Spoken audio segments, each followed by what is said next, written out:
नारायणाय नमो नमः। सदृशं चेष्टते स्वस्यात् प्रकृतिर्ज्ञानवानपि प्रकृतिं यान्ति भूतानि निग्रह किं करिष्यति। इन्द्रियेष्वेन्द्रियस्यार्थे रागद्वेषो व्यवस्थितो त्यो नवस्मागच्छेतो यस्य परिपन्थिनो श्रेयां स्वधर्मो विगुणः परधर्मास्वनुष्ठितः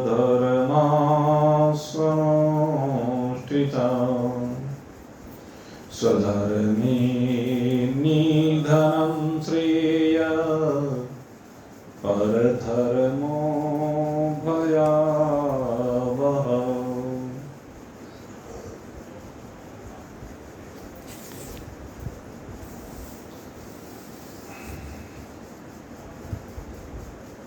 उपस्थित परम भाग्यवान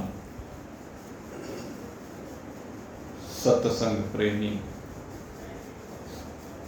सज्जन व्यक्ति,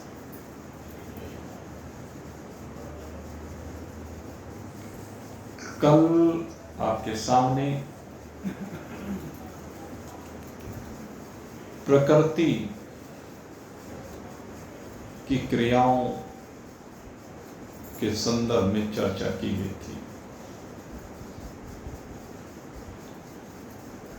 कि प्रकृति की जो क्रियाएं हैं वो गुणों में बरत रहे हैं और इन गुणों में बरतते हुए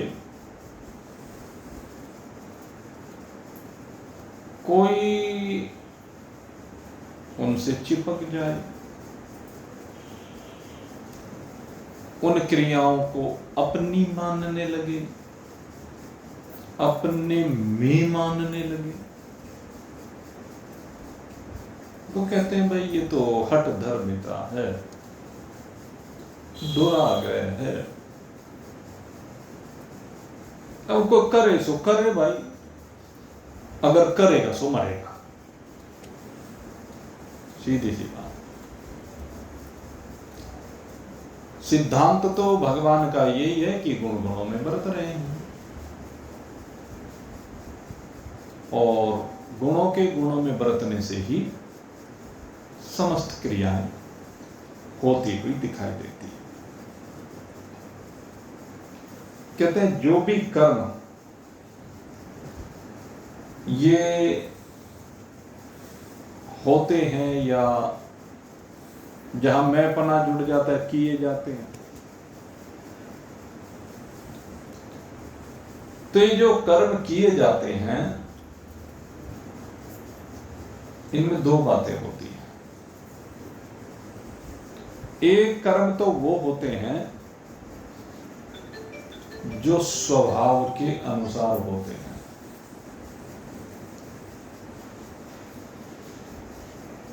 सबके अपने अपने स्वभाव हैं और उन्हीं के अनुसार उनके कर्म होते हैं। सतोगुणी प्राणी के कर्म सतोगुणी होते हैं, रजोगुणी के कर्म रजोगुणी होते हैं, तमोगुणी के कर्म तमोगुणी होते हैं। सीधी सी बात है। तो ये तो जिसका जैसा स्वभाव है उसके अनुसार उसके कर्म हो जाते हैं। दूसरे कहते हैं, एक होते हैं सिद्धांत के अनुसार कर्म। सिद्धांत माने जो भगवान का मत है, सिद्धांत माने जो शास्त्रों ने कहा है। हमारे जितने भी शास्त्र हैं उनमें सब वर्ण आश्रम आदि, देश काल परिस्थिति आदि का विचार करते हुए जो शास्त्र विहित शुभ कर्म किए जाते हैं वो सैद्धांतिक है।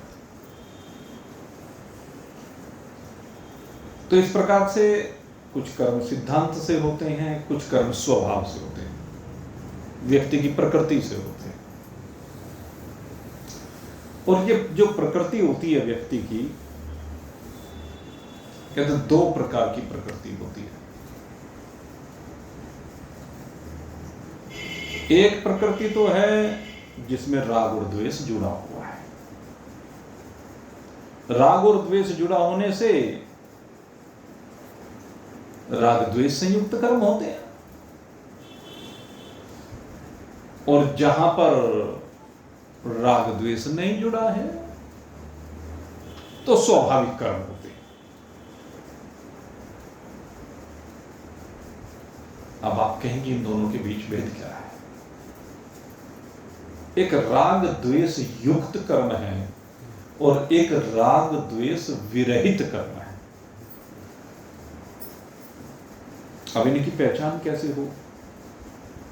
कौन सा कर्म राग द्वेष संयुक्त है, कौन सा कर्म राग द्वेष से विरहित है, स्वाभाविक है। आप बस में बैठे हुए हैं, ट्रेन में बैठे हुए हैं, और बस और ट्रेन में आपकी आंखें खुली हुई हैं, तो आंखों के खुले हुए होने पर आपको सवारियां स्वाभाविक दिखाई देंगी। वो सवारियों के दिखने में आपका कोई राग द्वेष जुड़ा हुआ नहीं है। बस में बैठ करके बाहर झांकते हैं, ट्रेन में बैठ करके बाहर झांकते हैं, आंखें खुली हुई है, तो सामने दृश्य स्वाभाविक ही चल रहा है, आपके कहने से तो नहीं चल रहा है। सामने नदी नाले पेड़ पर्वत स्वाभाविक ही आ रहे हैं, वो आपके राग और द्वेष से नहीं आ रहे हैं, आपके चाहने से नहीं आ रहे हैं। इसको कहते हैं स्वाभाविक। आप सड़क पर चले जा रहे हैं और किसी काम से चले जा रहे हैं, आपका वो काम राग द्वेष से संयुक्त है। वो काम तो जो भी काम करने के लिए आप जा रहे हैं उसमें आपका राग जुड़ा हुआ है, द्वेष जुड़ा हुआ है। किसी से मिलने जा रहे हैं, मित्र से या शत्रु से, तो वहां राग और द्वेष है ना, मन के अंदर भाव आ रहे हैं। कहीं पर सहयोग का भाव है, कहीं पर तकरार का भाव है। लेकिन अचानक जब आप जा रहे हैं रास्ते में, अचानक आपने क्या देखा कि एक बूढ़ा जा रहा था या कोई बालक जा रहा था, कोई महिला जा रही थी। अचानक से सामने से मोटरसाइकिल आई, टक्कर मारी और साथ वो व्यक्ति नीचे गिर गया। और व्यक्ति के नीचे गिरने पर अचानक आपने देखा व्यक्ति नीचे गिर गया, तुरंत उसकी ओर दौड़े, दौड़ करके उस रहा, बाबा क्या हो गया, बेटा क्या हो गया, चोट तो नहीं लगी? और चोट लगी देखी तो तुरंत उठाया, उठा करके डॉक्टर के ले गए, डॉक्टर को दिखाया, फिर उसके घर पे फोन किए, उनके घर वाले आए, तब आपने विदा ली।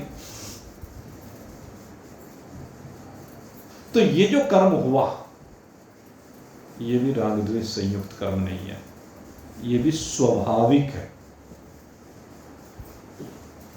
सड़क से बहुत लोग गुजरे, और बहुत लोगों के गुजरने से उनमें से देखा भी बहुत ने, लेकिन देखा और आगे निकल गए। देखा और आगे निकल गए, जरूरी थोड़े ना भाई सारे आगे बढ़े। तो जौन से आगे निकल गए उनका भी स्वाभाविक कर्म है, और जौन से ने आकर के हेल्प करके डॉक्टर के यहाँ भिजवाया, घर पे सूचना दी, वो भी स्वाभाविक कर्म है। इसमें राग और द्वेष जुड़ा हुआ नहीं, क्योंकि राग और द्वेष तो तब जुड़ता है ना आपको पता होता भाई ये फलाना था। हाँ, उस कर्म की प्रतिक्रिया स्वरूप एक काम जरूर हो सकता था कि मोटरसाइकिल वाले ने जिसने टक्कर मारी वो वहीं पर उसको पकड़ लिया गया, और पकड़ने पर फिर आपका उसके प्रति द्वेष बना और उसको कहना सुनना शुरू किया, दो मुंह पे दी, इस तरह की बातें हुई। तो ये जो इस तरह की बातें हुई हैं, इनमें एक में राग द्वेष है, एक में राग द्वेष नहीं। तो यही बात भगवान कह रहे हैं कि हमारे जो कर्म होते हैं वो दो प्रकार के कर्म होते हैं संसार में। एक स्वभावतः है राग द्वेष से विरहित कर्म होते हैं, और एक राग द्वेष से संयुक्त होकर के कर्म होते हैं। आप दुकान पर जाकर के बैठते हैं तो वहां पर भाव होता है ग्राहक आए, आमदनी होगी तो राग है, ये राग है। सामने वाले के यहाँ ग्राहक पहुंच गया, आपके यहाँ नहीं आया, साथ एक जैसा काम करने वाला है, इसके यहाँ तो आ रहा है मेरे यहाँ नहीं आ रहा है, उससे द्वेष हो गया, उसके लिए कुछ उल्टा सीधा कहना या करना शुरू कर दिया, ये द्वेष है। जितने भी कर्म हैं, रोटी बनाना है तो राग से है, कपड़े पहनना है तो राग से है, किसी मित्र के पास जाना है तो राग से है, रिश्तेदारी में जाना है तो राग से है, शत्रु के पास जाना है तो द्वेष से है, किसी शत्रुता बना रहे तो द्वेष ही तो है। तो इस प्रकार से कह रहे हैं कि जो कर्म है ना भाई, ये दो प्रकार का, एक राग द्वेष संयुक्त और एक राग द्वेष विरहित। कहते राग द्वेष संयुक्त भी जो कर्म है वो भी स्वभाव से है, वो कर्म भी स्वभाव से ही है, जिसका जैसा जैसा स्वभाव है उसका वैसा वैसा कर्म है। और जो ये राग द्वेष से विरहित कर्म हुआ, ये भी स्वभाव से ही हुआ। आपका सात्विक स्वभाव है इसलिए आपने उसकी हेल्प की, अगर आपका सात्विक स्वभाव ना होता तो क्यों हेल्प करते? छोड़ के निकल गया, कहना रे तो रोज होता रहता है, छोड़। कहने लगे जब ये बूढ़ा है इसे ये दिखाई नहीं देता, क्यों सड़क पे आया है? तो ये सबके अपने अपने स्वभाव हैं। कहीं पर सत्संग का आयोजन हो रहा है, और सत्संग का आयोजन होने में जो लोग सत्संग सुनने के लिए जा रहे हैं उनको देखने वाले लोग भी बहुत होते हैं, जाने वाले नहीं होते हैं। तो जाने वालों में कुछ की भावना होती है कि भाई चलो मैं तो जा नहीं पा रहा, जा रहे देखो बहुत अच्छी जगह जा रहे हैं, बड़ा अच्छा बात, उनका स्वभाव है। और कुछ ऐसे होते हैं, देखो क्या पागल, अपना काम छोड़ करके भागे फिरते हैं, पैसा भी लगाते हैं, टाइम भी लगाते हैं, पागल हो रहे हैं, अरे भखा रखा फलाने में, उसके बहकावे में आके जाते हैं, क्या रखा इन चीजों में? तो ये क्या है? द्वेष है, एक राग है, एक द्वेष है। कहते सबके अंदर स्वाभाविक छिपा हुआ है, ये सबकी अपनी प्रकृति बनी हुई है, और ये प्रकृति ही कर्मों का हेतु बनती है, ये प्रकृति ही कर्म कराती है। इसी प्रकृति के कारण से जीव कर्म करता है। चिट्ठी आ जाए,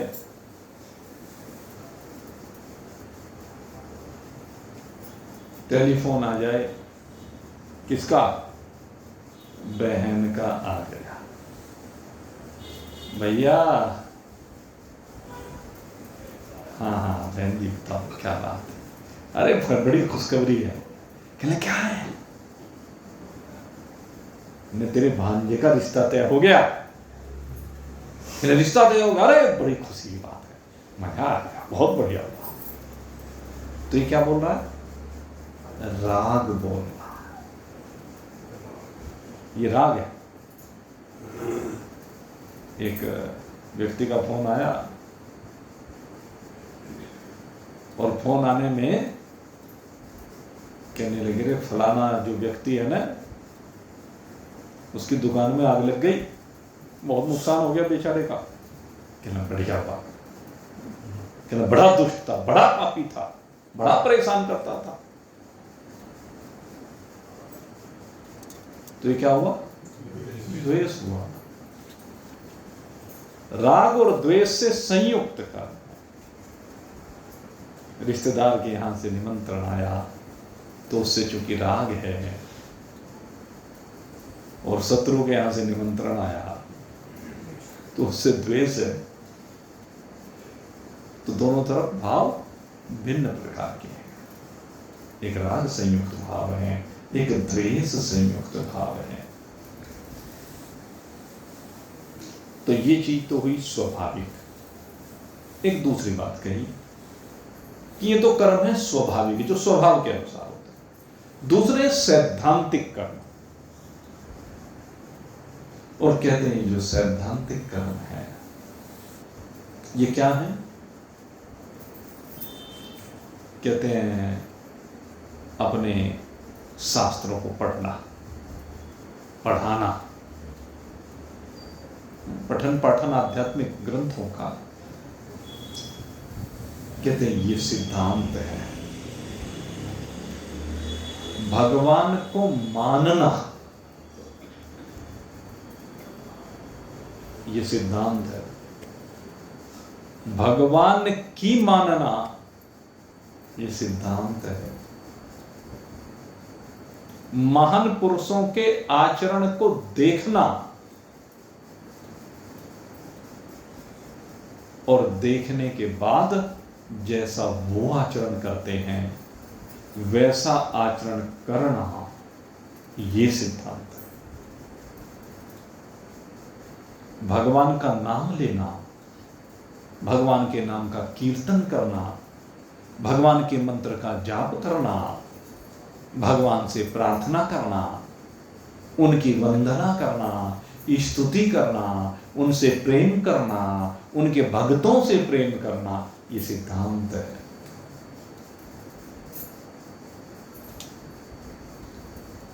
तो कुछ कर्म ऐसे हैं जो सिद्धांततः किए जाते हैं, कुछ कर्म ऐसे हैं जो स्वभावतः किए जाते हैं। और वैसे सही पूछो तो अधिकांश कर्म सिद्धांततः ही होते हैं। अधिकांश कर्म स्वभावतः ही होते हैं। आप देखें पूरी जिंदगी की गुजर जाती है, लोगों के स्वभाव जैसे होते हैं उसके अनुसार कर्म होते रहते हैं। सिद्धांत के अनुसार तो कर्म किसी बिरले के होते हैं। आप सिद्धांततः कर्म कर रहे हैं। क्यों? क्योंकि आप सत्संग कर रहे हैं, आप शुभ शास्त्रों का अध्ययन कर रहे हैं, आप भगवान को मान रहे हैं, आप भगवान से प्रेम करते हैं, आप भगवान की पूजा करते हैं, आप भगवान की स्तुति करते हैं, आप भगवान का गुणानुवाद करते हैं, आप भगवान की मानते हैं।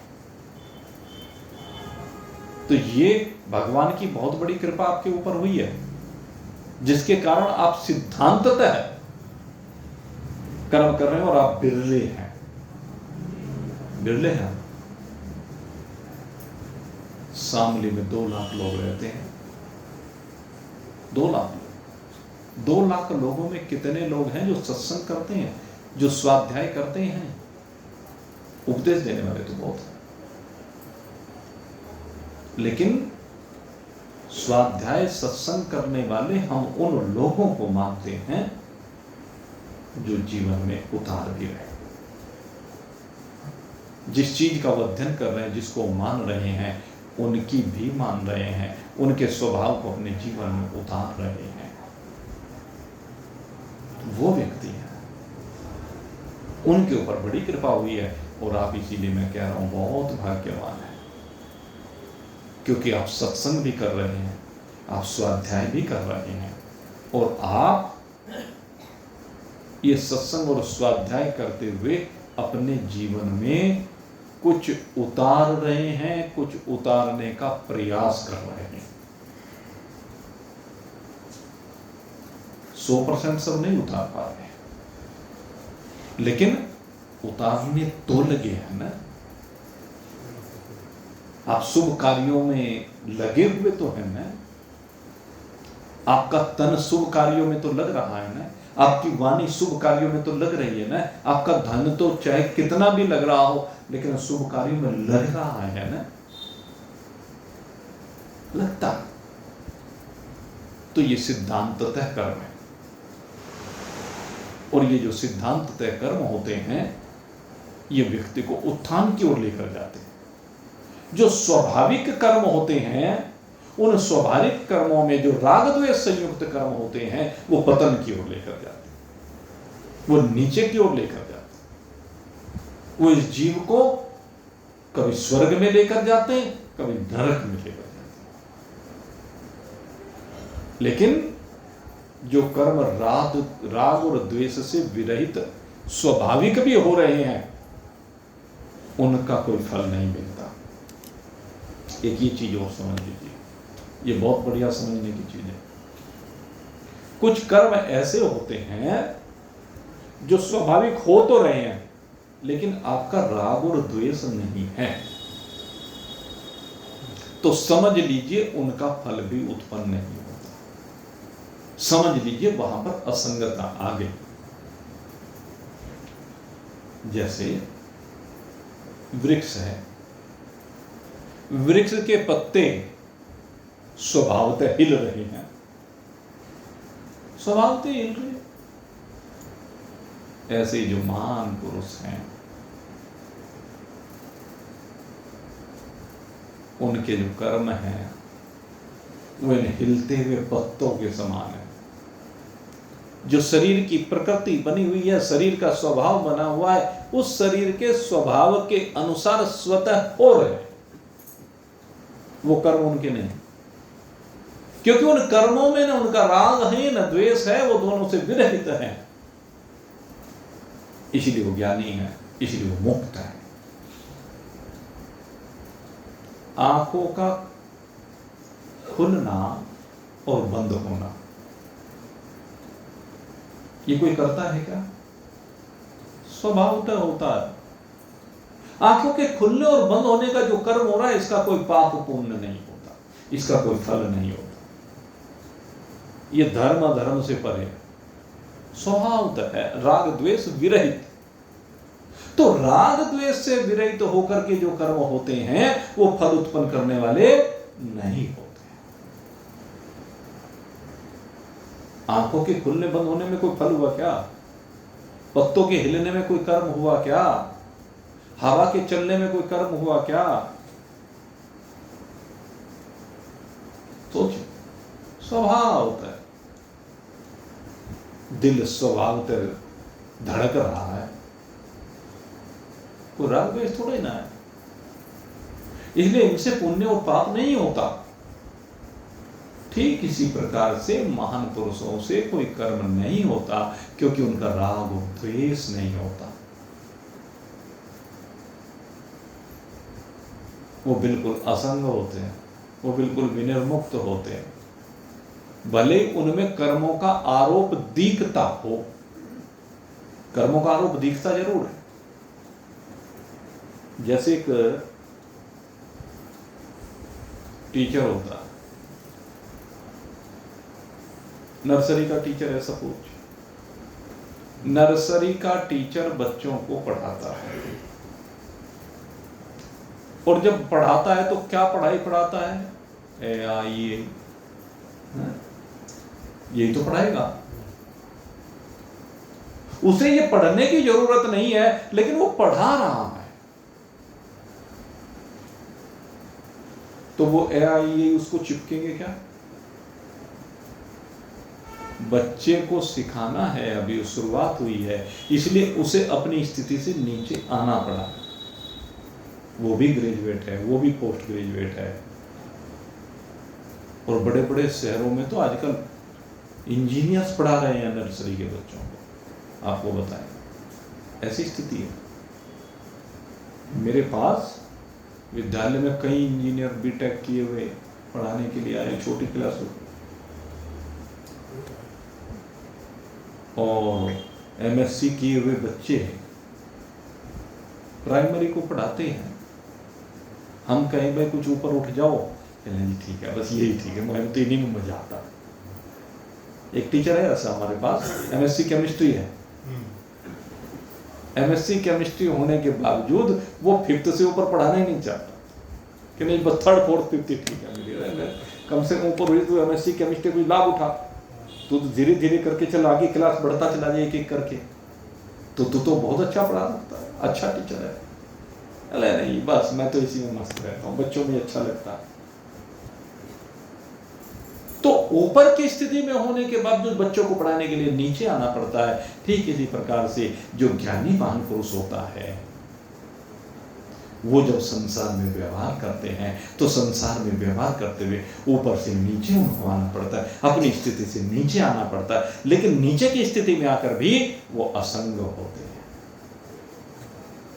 ये महान पुरुषों की विशेषता होती है। महान पुरुषों के चरित्र ऐसे होते हैं, वहां उनका राग द्वेष नहीं होता। जब उनका राग द्वेष नहीं होता तो उनसे पुण्य और पाप नहीं बनता, धर्म और अधर्म नहीं बनता, और इसी कारण से उनके कर्मों का फल भी नहीं बनता।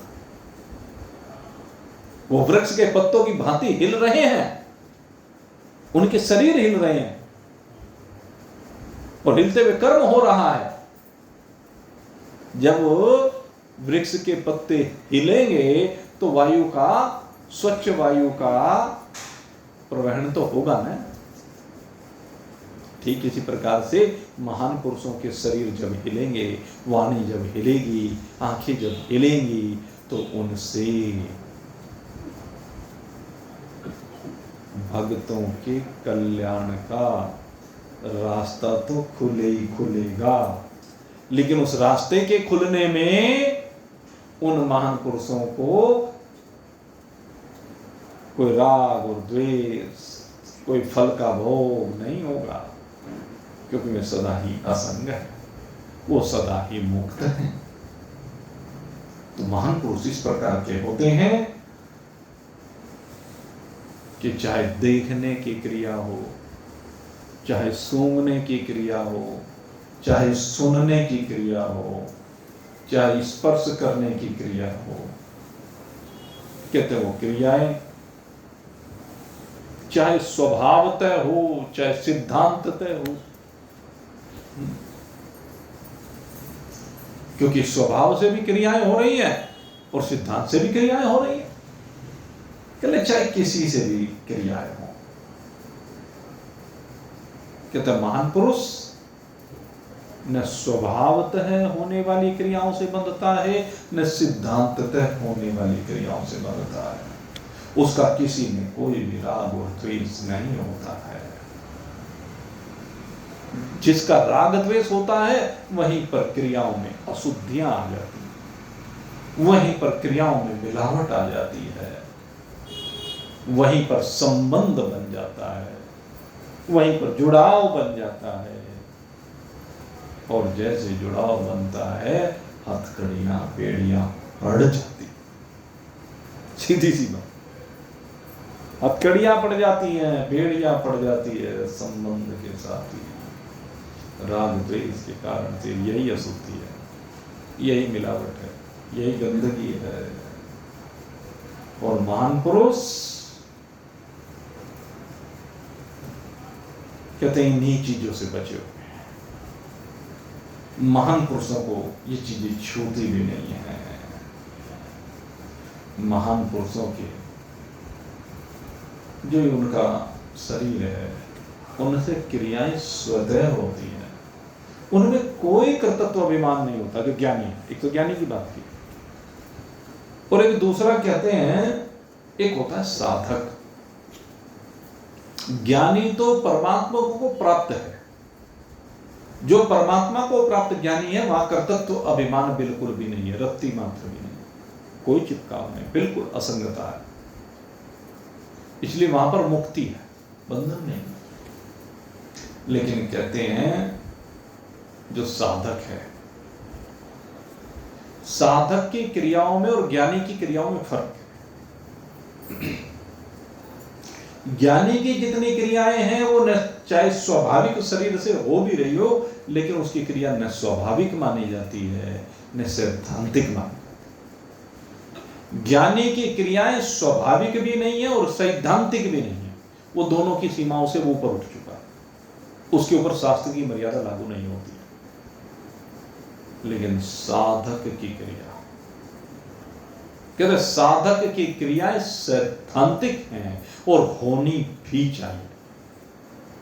जब साधक की क्रियाएं सैद्धांतिक होंगी अर्थात शास्त्र के अनुसार होंगी, भगवान के मत के अनुसार होंगी, तभी तो उसके अंदर की अशुद्धियां दूर होंगी, तभी तो उसके अंदर का मल धीरे धीरे धीरे धुल धुल करके साफ होगा। अन्यथा कैसे होगा? कोई रास्ता नहीं। इसीलिए साधक को सबसे बढ़िया माना गया, साधक का जो प्रयास है वो सबसे श्रेष्ठ माना गया। साधक है, इसीलिए साधक करता क्या है? सबसे पहले अपने मैल को ही तो धो रहा है।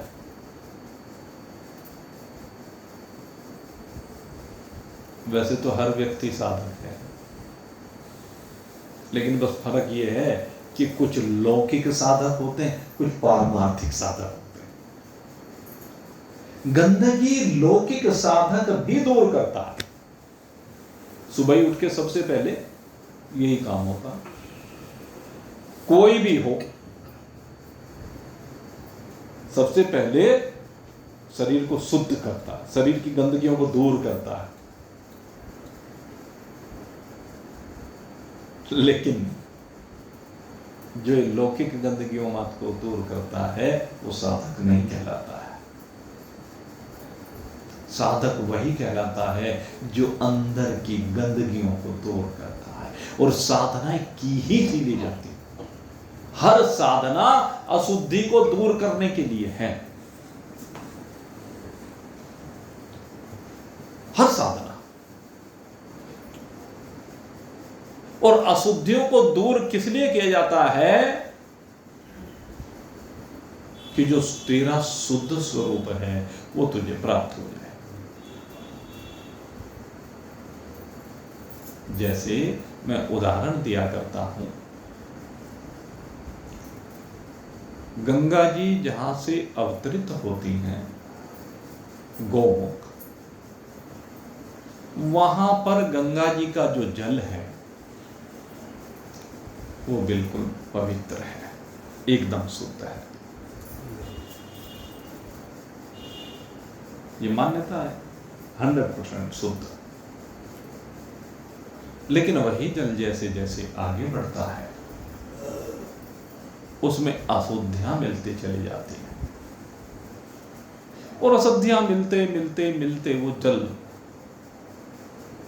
धीरे धीरे गाधला होना शुरू हो जाता है और आगे बढ़ता है तो वो मैला होना शुरू हो जाता है, कीचड़ बनना शुरू हो जाता है, नालों का रूप दिखने लगता है।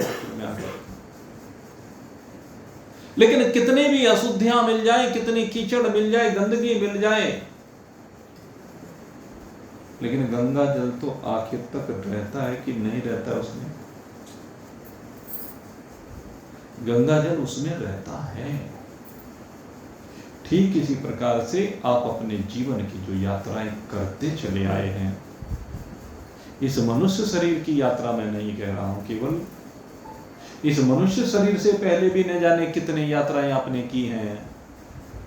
आपका शुद्ध स्वरूप, निर्मल स्वरूप, उस निर्मल शुद्ध स्वरूप में, इस बहती हुई यात्रा में, इस चलती हुई यात्रा में, इस आगे बढ़ती हुई यात्रा में, अनेक शरीरों में हो रही यात्रा में अनेक प्रकार की अशुद्धियां मिलते मिलते मिलते मिलते न जाने कितनी गंदगी मिल गई और कीचड़ मात्र रह गए। लेकिन जब किसी महान पुरुष के संपर्क में आया, जब किसी सदगुरु के संपर्क में आया, तो सदगुरु ने कहा, रे तो इतना मैला हो गया, इतनी कीचड़ भरी हुई है, इससे तो परेशान हो रहा है। तेरे अंदर शुद्धता है, तेरे अंदर पवित्रता है, तुझे मालूम नहीं है? तेरे अंदर भी बिल्कुल शुद्ध गंगा जल है, तेरे अंदर भी शुद्ध निर्मल परमात्मा विराजमान है।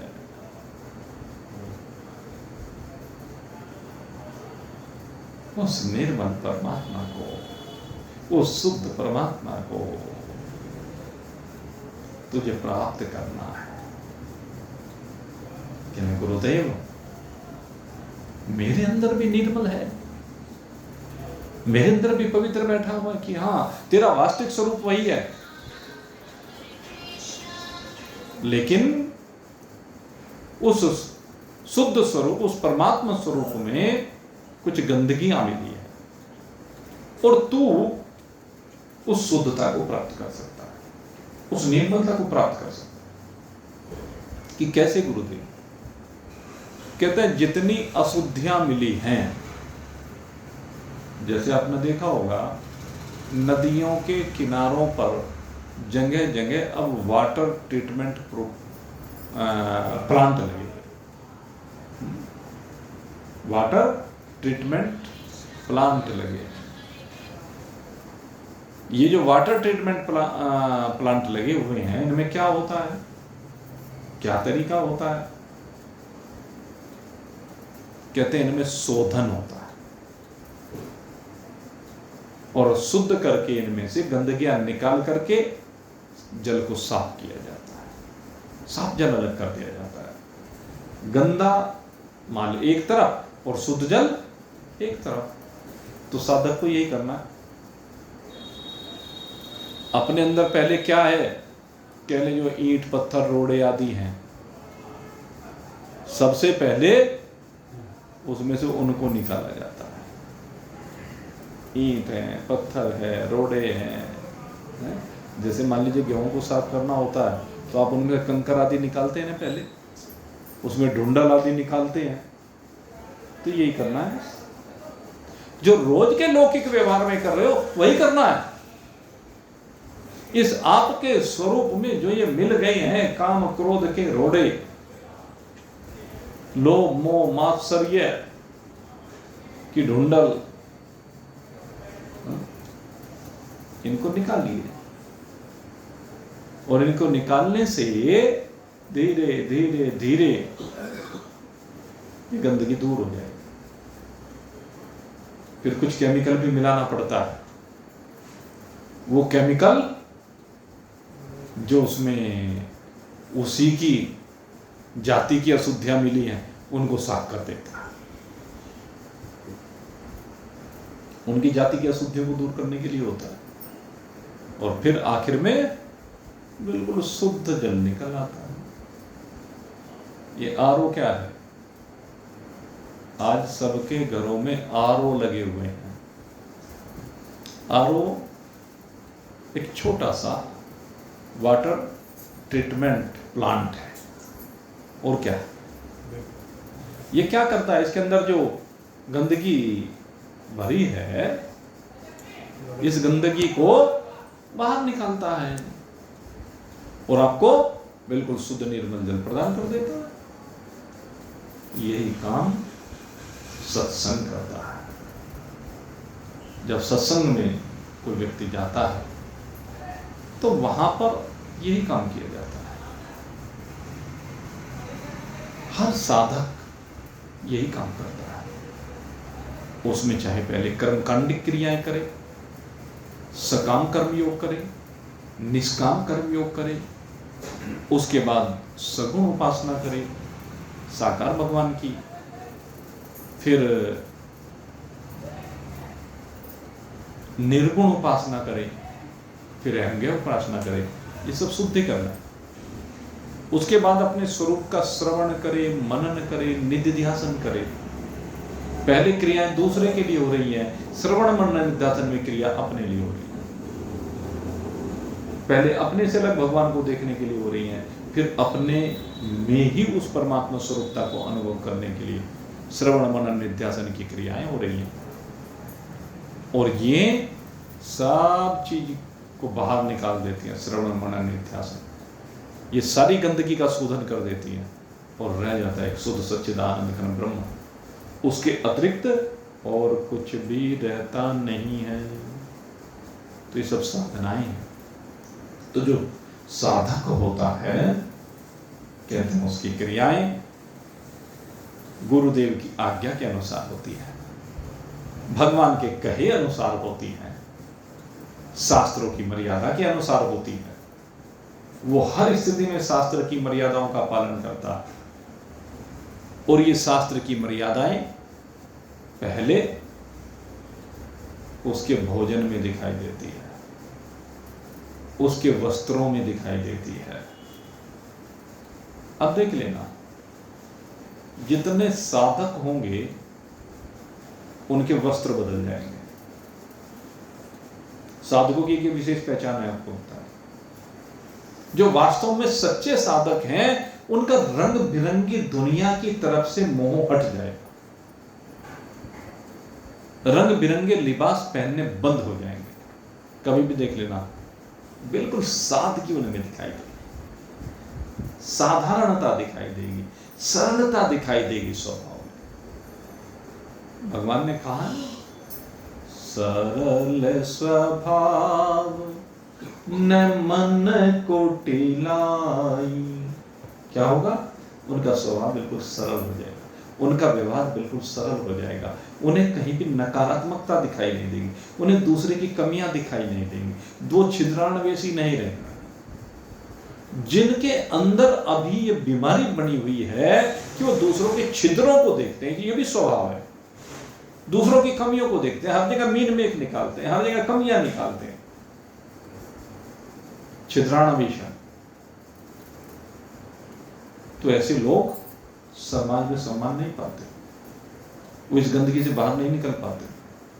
तो कहते हैं सत्संग में आने के बाद ये कमियां दूर होनी प्रारंभ, ये कमियां निकलनी शुरू हो जाती, उनके अंदर सरलता आती है, सहजता आती है, उनका व्यवहार फिर धीरे धीरे शांत होता चला जाता है, उनके स्वभाव की उग्रता समाप्त होती चली जाती है, उनके स्वभाव में नरमाहट आती चली जाती, धैर्य आता चला जाता, दया आती चली जाती। तो ये दिखता है साधक के अंदर, साधक की पहचान है ये। और जिनके अंदर ये चीज नहीं आई,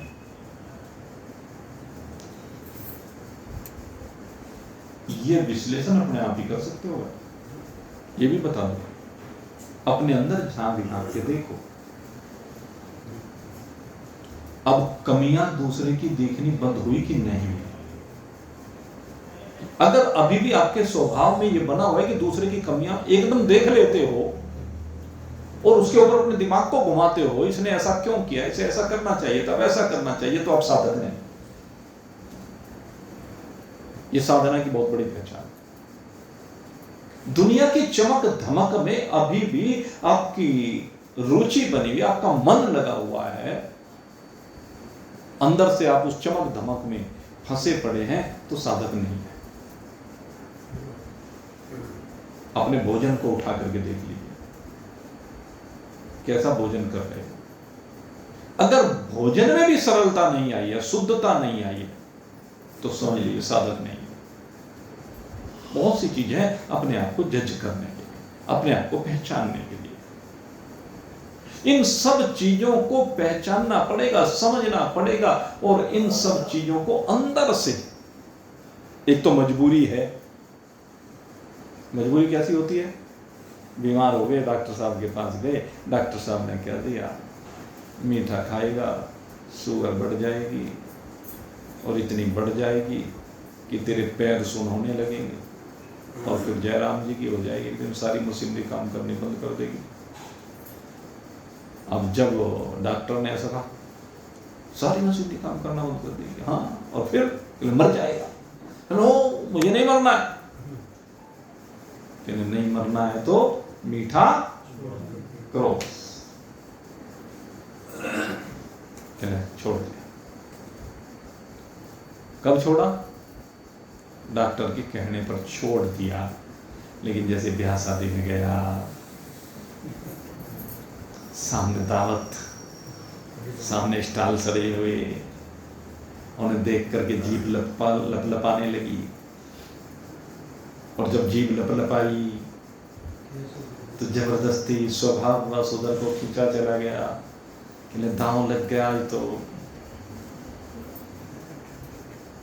जब ये भावना मन में आई और खटाखट गटाखट, कोई देख ना ले, चुपके से इधर से उधर से नजर बचा करके, अरे तू कोई खाने से मना कर रहा है क्या? अपने हित के लिए तुझे निर्णय करना है, खाना है कि नहीं खाना है। ये तो अपने हित को तेरे को देखना है, लेकिन तू नहीं देख रहा। अब नहीं देख रहा है तो उसका अंजाम तो भुगतना पड़ेगा। इसलिए कह रहा हूं, स्वभाव अंदर से। साधक वो है जो अंदर को शुद्ध करता है। अगर अंदर को शुद्ध नहीं किया, बाहर की शुद्धि से कुछ होने वाला नहीं। बाहर की शुद्धि तो बाहर ही रह जाएगी। अंदर की शुद्धि होगी तब आपको आत्म दर्शन होगा, अपने स्वरूप का दर्शन होगा, अपने आप को पाओगे। अंदर भी राड ये है कि तुमने अंदर होना केवल अपना आपा चाहिए था, लेकिन तुमने अंदर दूसरे को बसा रखा। और कितने दूसरों को बसा रखा है इसकी कोई लिमिट नहीं, अनंत हैं जिनको हमने अंदर बसा रखा। और उनको बसाकर ही फंसे हुए। फंसने का कारण यही है, जिनको अंदर घुसा रखा है, अंदर बसा रखा है, उन्हीं के कारण से फंसे पड़े हैं।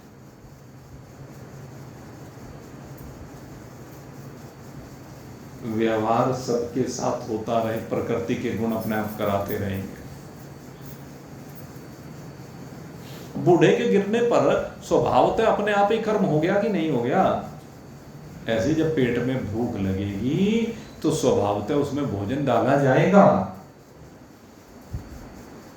जब ठंड लगेगी तो स्वभावतः गर्म वस्त्र पहन लिए जाएंगे। आज भी पहन रहा है कोई गर्म कपड़े? पहनता है कोई? भाई किसी को बीमारी हो उसकी बात अलग है, लेकिन आज भी कोई पहनता है क्या? क्यों? मैं कहूं भाई अरे सूटेड बूटेड आओ भाई, जर्सी पहन के आओ, कार्डिगन पहन के आओ, शॉल ओढ़ के आओ। अजीब भाई क्या बात करते हो? अब इतनी गर्मी में भला पहने जाते हैं? अगर आपको वो अच्छे लगते हैं तो आज भी पहन लो। लेकिन स्वभावतः जब सर्दी की मौसम होगी तो अपने आप पहनने लगेंगे। शुरुआत हल्के से कपड़े से होगी, होते होते वो हल्के कपड़े भारी में बदलते चले जाएंगे, फिर ज्यादा और जैसे जैसे ठंड बढ़ेगी अपने आप ही चढ़ते चले जाएंगे शरीर पर कपड़ों की लेयर। कपड़ों की लेयर ही तो चढ़ी हुई है, और इस स्वभाव से ही चढ़ी हुई है। स्थूल शरीर की लेयर है, सूक्ष्म शरीर की लेयर है, कारण शरीर की लेयर है, अन्न में कोष की लेयर है, प्राण में कोष की लेयर है, मनो में कोष की लेयर है, विज्ञान में कोष की लेयर है, आनंद में कोष की लेयर है। ये सारी लेयर है, ये सारे कपड़े हैं, एक के ऊपर एक के ऊपर एक, एक के ऊपर एक पहने हुए हैं। भाई एक एक को उतार के फेंकना पड़ेगा, और उतार के वही फेंक सकता है जिसकी समझ में आ जाए कि ये तो भूतात्मक है, मेरे हमसे कुछ लेना देगा नहीं। ये स्थूल शरीर भूतात्मक है, ये सूक्ष्म शरीर भूतात्मक है, ये कारण शरीर गुणात्मक है। तो इनसे मेरा क्या संबंध है? ये तो भूत और गुणों का खेल है। मैं तो इनसे विलग, जो गुणातीत हूं, जो भूतातीत हूं, मैं वो हूं। इन गुणों और भूतों की सीमा से परे मैं शुद्ध सच्चिदानंद घन ब्रह्म हूं। इस वास्तविकता को समझ, इस वास्तविकता में जाना, साधक की साधना यही है। और जहां तक व्यवहार है वो तो प्रकृति के अधीन अपने आप हो रहा है, होने दो, उसमें कोई राग द्वेष नहीं, कोई चिपकाव नहीं, सब सीमाओं से पर। ऐसी स्थिति होनी चाहिए, यही ज्ञानी की स्थिति होती है। और अगर ऐसी नहीं करोगे तो भी होगा, तो तब भी है होना, तब भी यही है। इसके अलावा और होगा क्या? प्रकृति के गुण तो गुणों में बढ़ते ही बढ़ते हैं भाई, तो चाह ले या ना चाह ले। गर्मी के आने पर तन को गर्मी लगेगी, सर्दी के आने पर शरीर को सर्दी लगेगी भाई। इसमें तेरा निग्रह क्या करेगा? तेरी हठधर्मिता क्या करेगी? तेरी हठधर्मिता ये करेगी, तो उसके विपरीत जाएगा अगर प्रकृति के, तो वो तुझे परेशान करेगी, रोगी बना देगी। जब सर्दी में सर्दी लगेगी और वस्त्र नहीं पहनेगा, हट करेगा, तो वो सर्दी तेरे अंदर घुस जाएगी, निमोनिया बना देगी, बुखार बना देगी, शरीर जकड़ जाएगा, अकड़ जाएगा, यही तो होगा। तो इसलिए हठधर्मिता से क्या लेना देना है? सहजता लाइए जीवन में, सरलता लाइए जीवन में, और सरलता ला करके सिद्धांत के अनुसार शरीर की क्रियाओं को, मन की क्रियाओं को, इंद्रियों की क्रियाओं को चलने दो, शुद्धिकरण होने दो, और उसके उपरांत आप अपने आप में विराजमान, अकेले, अखंड, असीम, अपार, ये आपकी अनुभूति, इस अनुभूति में आप विराजमान हो। आपके लिए बहुत बहुत शुभकामना करते हुए हम यहीं पर विश्राम। बोलिए सच्चिदानंद भगवान।